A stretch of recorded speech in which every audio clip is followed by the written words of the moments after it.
হাদিসের ভাষ্য অনুসারে এই রামাদানে পৃথিবীতে একটা বিকট আওয়াজ হবে, যা মহাপ্রলয়ঙ্করী হবে। ইবনে মাসউদ রাদিয়াল্লাহু তাআলা আনহু তিনি বর্ণনা করছেন, ক্বালা রাসূলুল্লাহ সাল্লাল্লাহু আলাইহি ওয়াসাল্লাম, ইযা কানা সাইহাতুন ফি রমাদান, যখন রমাদানে বিকট আওয়াজ হবে, ফাইন্নাহু ইয়াকুনু মা'মাআতুন ফি শাওয়াল, তাহলে শাওয়াল মাসে যুদ্ধ বিগ্রহ ছড়িয়ে পড়বে। আমরা কিন্তু যুদ্ধ বিগ্রহ আরো এসকেলেটেড হবে, যেটা ইউক্রেন রাশিয়ার যুদ্ধে আর অনেক পক্ষ তৈরি হচ্ছে। সেখানে আমরা দেখতে পাচ্ছি ন্যাটোর অবস্থান এবং আমেরিকার অবস্থান। এই ঘটনাটি কখন ঘটবে? যেই বছর রমাদানটি শুরু হবে শুক্রবার রাতে, সেই রমাদানে মূলত এই ঘটনাটি ঘটবে। এই হাদিসটিকে অনেকেই এভাবে প্রচার করছেন যে এটি এই রমাদান, মানে এবছরের এই রমাদান এটি সংঘটিত হবে। এবং আমাদের দেশে মানে ইন্ডিয়ান সাবকন্টিনেন্টে বাংলাদেশ, পাকিস্তান এবং ইন্ডিয়াতে যেহেতু রমাদানের 15 তারিখ এটি শুক্রবার হবে এবং শুক্রবার রাতেই এটি সংঘটিত হওয়ার সম্ভাবনা আছে বলে লোকজনকে আমরা দেখছি তারা বিভ্রান্ত, আতঙ্কিত এবং আশঙ্কিত অবস্থায় তারা এই রমজানের দিনটা, যেই বছরের রমজানটা শুরু হবে কি দিয়ে? শুক্রবারের দিন দিয়ে। ওই রমজান মাসে মধ্য রমজানে একটা বিস্ফোরণ হবে। একটা কি হবে? বিস্ফোরণ হবে। এই বিস্ফোরণে হাজার হাজার হাজার হাজার মানুষ মারা যাবে।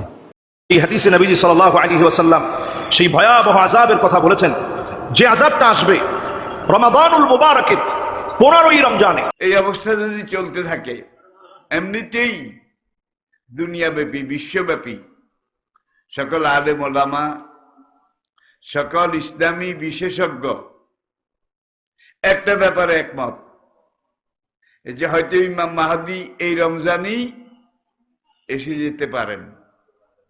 আমি কিন্তু এরকম কোনো সময় বলি না। আমি বলি তিনি একেবারে কাছে।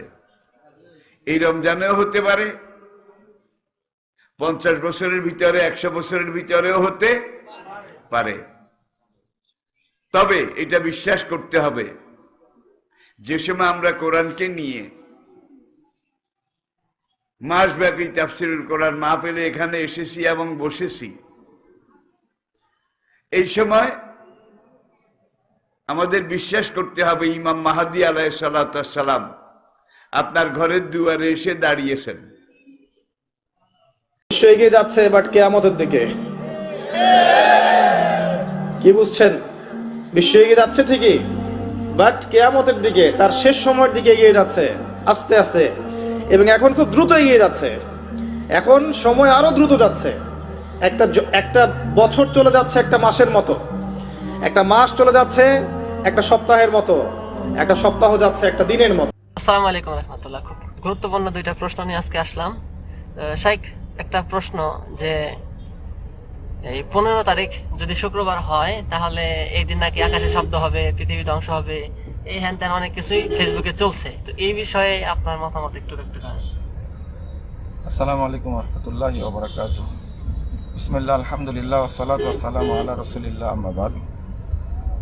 সম্মানিত ভাই ও বোনেরা, এই রমাজান আসলেই কিছু উদ্ভট জাল হাদিস, মিথ্যা কাহিনী ইবাদতের নামে চালিয়ে দেওয়া হয়।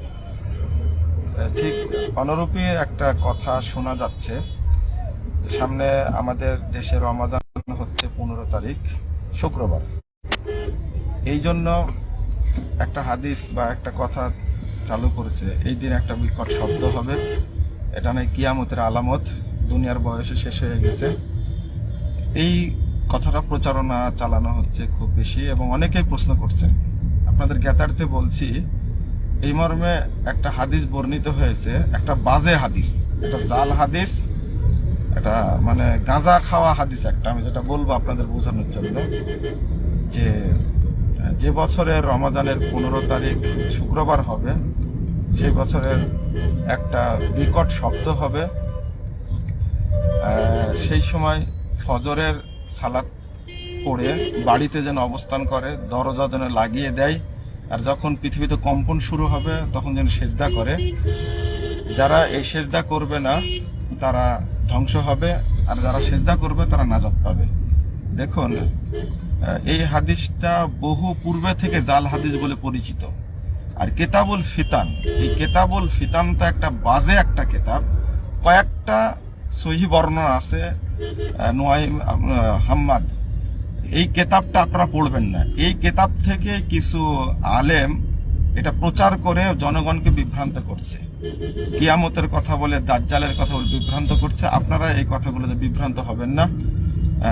এবং জাল হাদিস নিয়ে আপনারা কখনো মাতামাতি করবেন না। একটা জাল হাদিস এরকম কত বছরে কত রমাজান গেছে, 15 রমাজান শুক্রবার হয়েছে, ওই পৃথিবীর কিছুই হয়নি। এগুলো উদ্ভট প্রচারণা, মূর্খ এবং কিছু বোকা মানুষ এগুলো প্রচার করে। আল্লাহ তাদেরকে হেদায়েত দান করুক।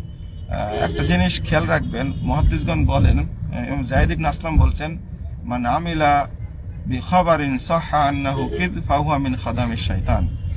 যে ব্যক্তি জাল হাদিসের উপরে আমল করে সে শয়তানের খাদেম, সে শয়তানের ইবাদত করে। নাউযুবিল্লাহ, আস্তাগফিরুল্লাহ। জাল হাদিসের উপরে আপনারা আমল করবেন কেন এবং জাল কথা মানুষকে বলবেন কেন? আর কোনো আলেম ওলামা বললে অবশ্যই সনদ যেন দেখে বলা হয়, এটা আমাদের পক্ষ থেকে অনুরোধ থাকবে। আল্লাহ আমাদের প্রতি রহম করুন।